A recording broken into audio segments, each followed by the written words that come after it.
সরকারের ইচ্ছা অনিচ্ছার উপর নির্ভর করে। আমরা তো বসিয়েছি।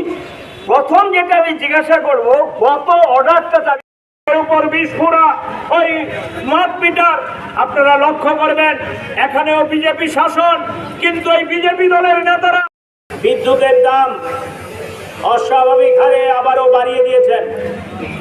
এবং শুধু বাড়িয়ে দেওয়া নয়, এই বিদ্যুতের বিল যাকে আমরা বলি এরিয়ার, এপ্রিল মাস থেকে যোগ করে ভোক্তাদের কাঁধে চাপিয়ে দিয়েছে।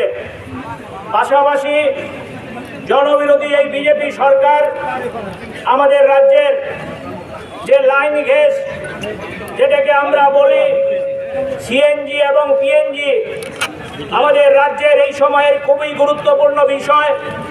আমাদের যানবাহনগুলো এই গ্যাসের মাধ্যমে চলে, বাড়ি ঘরে গ্যাসের মাধ্যমে সেখানে রান্না হয়। এই গ্যাসের দামও অস্বাভাবিক হারে বাড়িয়ে দিয়েছে।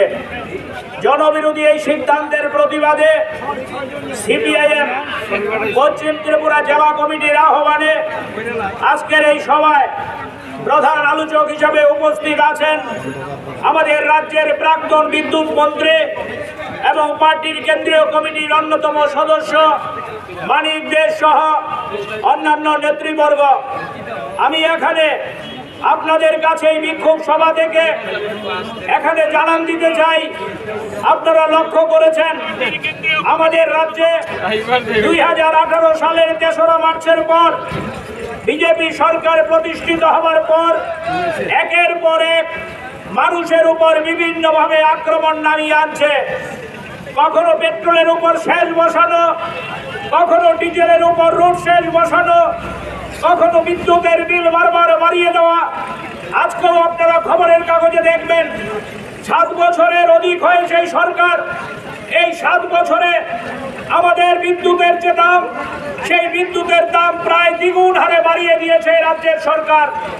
এটা রাজ্যের সরকারের প্রতি কোন ধরনের আচরণ আমরা জানতে চাই সরকারের কাছে।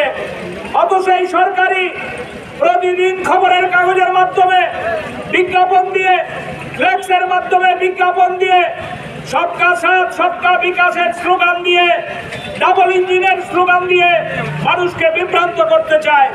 তাদের নাকি দিল্লি থেকে ওই সেখানে টাকা আসছে প্রতিদিন, মন্ত্রীদের সাথে ছবি তুলে সেই ছবি তারা বিজ্ঞাপন আকারে ছাপায়। টাকার তাদের কোনো অভাব নেই, ডাবল ইঞ্জিন, ট্রিপল ইঞ্জিন। কিন্তু যখনই সাংবাদিকরা তাদের জিজ্ঞেস করে, তারা বলছে সরকারের কোষাগার পূর্ণ করার জন্য তারা মানুষের উপর বোঝা চাপিয়ে ওই বিদ্যুৎ বিল বাড়িয়ে দিয়ে, পেট্রোলের উপর সেচ বাড়িয়ে দিয়ে, রান্নার গ্যাসের দাম বাড়িয়ে দিয়ে, ওই আমাদের সিএনজি গ্যাসের দাম বাড়িয়ে দিয়ে তারা নাকি সেই কোষাগার ভর্তি করবে।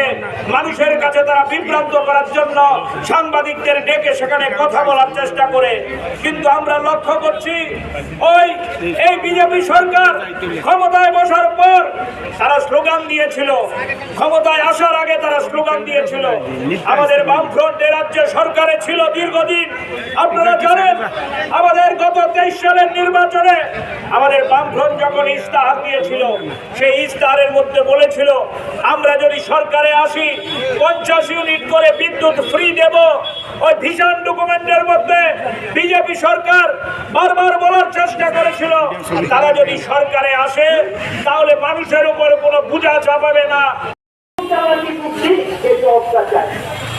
কিন্তু সেখানে আপনারা এটা বাড়িয়ে